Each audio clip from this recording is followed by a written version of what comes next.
নামাজের কথা বলতে গিয়ে একটা কথা বলছি মেয়েদেরকে, আপনাদেরকেও বলবো নামাজের কথা, ও আপনাদেরটা আলাদা করে বলবো।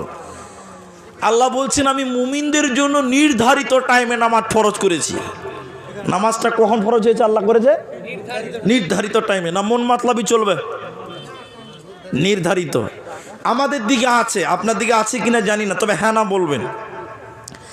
আমার দেশে অধিকাংশ মেয়েরা জোহরের আজান হয় নামাজ পড়ে না, রান্না বাড়া ঘর গুছাগুছি নিয়ে ব্যস্ত।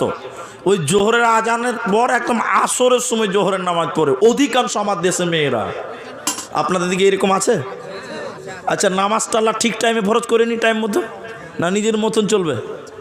তাহলে মেয়েদের প্রথম ইবাদতকারিনীওয়ালি মেয়েটা কে?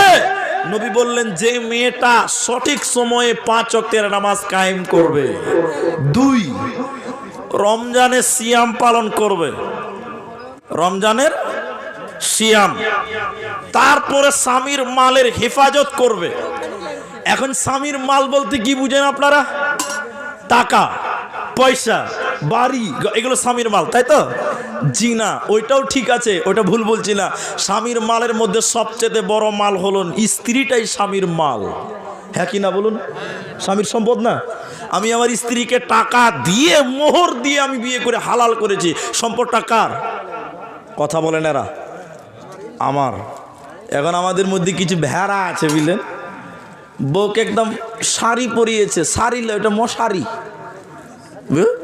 এত পাতলা। একদিন রাস্তাতে স্কুটিতে ম্যাডামকে বসিয়েছে আর ও ভেড়া চালাইছে, তো সব বুঝতে পারা যাচ্ছে কি ব্যাপার রে তোর বউ এটা এত পাতলা কাপড় পরেছে কেন? তখন কইছে মুলি সাহেব সারা জীবন তো আমি একলাই দেখলাম, পাড়ার লোকের হক নাই। সালা বেকুব কুদাকার, ও পাড়ার লোকের হক আদায় করে বেড়াচ্ছে। ভেড়া কোথাকার, তোর ওটা সম্পদ। নবী বলছেন স্বামীর মাল, স্বামীর সম্পদ বলতে স্ত্রী স্বামীর সম্পদ। একটু হ্যাঁ না বলুন আপনারা। তুই যদি পুরুষ হসরে বেটা ছেলে, তোর বউকে বলি মোটা চাদর পর, নাহলে বাড়ি থেকে বেরোতে পাবি না। আবার আমাদের দেশে, আপনার দেশে মুর্শিদাবাদে আছে কিনা খালি একটু হ্যাঁ না বলুন। বোরখা পিড়েছি, এত সুন্দর বোরখা, ওর দিকে তাকালে চোখ নামাইতে ইচ্ছা করে না। নাই? আচ্ছা হ্যাঁ না বলুন এরা। ওই বোরখা পরা হারাম। জি আমি ফতোয়া দিই না, ওই বোরখা পরা হারাম, টোটাল হারাম, চলবে না। যে বোরখা পরলে মানুষ বেশি তাকায় ওই বোরখা পরা পর্দা। বোরখা কেন? যেন আমার দিকে পেটা ছেলে কি না তাকায়। তো আমি এমন কাপড় রং ঢং পড়ছে, মানে আমার দিকে আর জি ভরে দেখছে। ছি ছি ছি। 4 নম্বর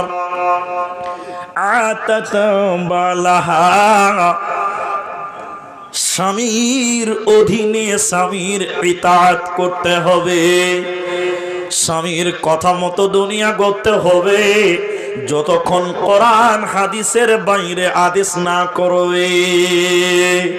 মায়েরা, আসিয়ার স্বামী ফেরাউন, তবুও স্বামীকে স্বামী বলে মানতে হবে।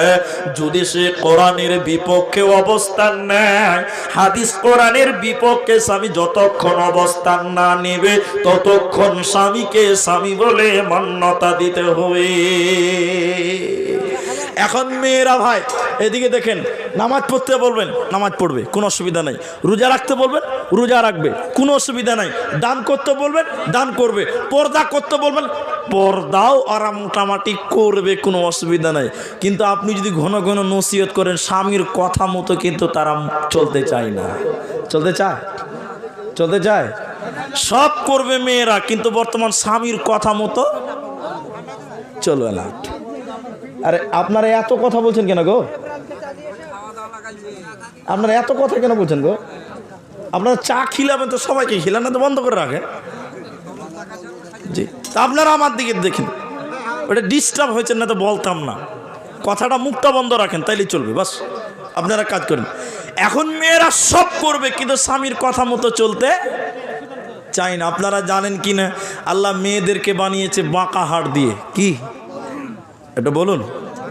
বাঁকা হাড় দিয়ে। তার মানে বুঝে নাও পৃথিবীর লোক বাঁকা হাড়ের তৈরি, সোজা করতে যাও না, ভটাম করে ভেঙে যাও। কথা বুঝতে পারছেন কিনা? এখন মেয়েরা চলবে না, এটাকে বলা হয় ইবাদত। এই চারখানা কাজ নারী যে মেয়েটা করবে, আল্লাহর নবী বললেন ওই মেয়েটা ইবাদত করনে ওয়ালি। কিয়ামতের দিন জান্নাতের 8টা দরজা তার জন্য খুলে যাবে, সবাই তাকে ওয়েলকাম জানাবে, আহলান সাহলান মারহাবা জানাবে। যে দরজা ইচ্ছা সেই দরজা দিয়ে জান্নাতে যাবে।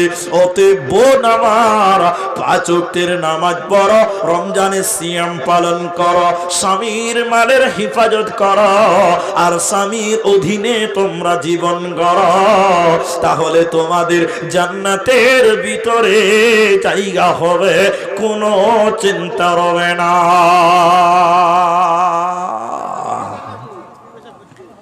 খুব খারাপ লাগে ভাই, বিয়ে আমিও করেছি, বউ আমারও আছে, আপনাদেরও আছে। মেয়েদেরকে যদি ঘুচুর ঘুচুর করে কিছু নসিহত করে কি বলে বলুন তো?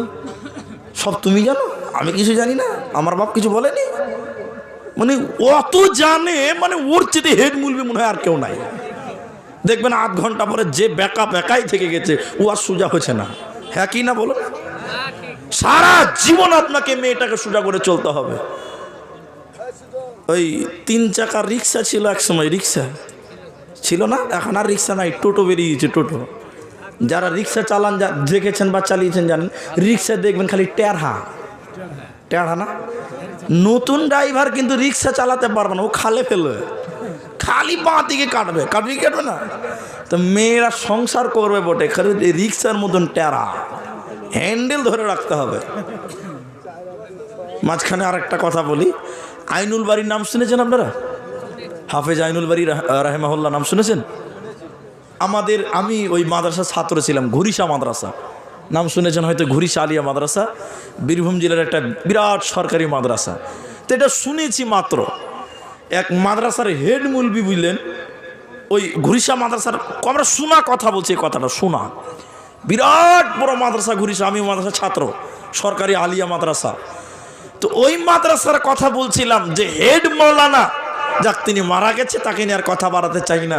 তো তিনাদের মুখে, তো আমরা আমাদের মুরব্বীদের কাছ থেকে শুনেছি যে মেয়েরা, আজকের মেয়েরা ভাবিয়েন না যেরকম টেরা,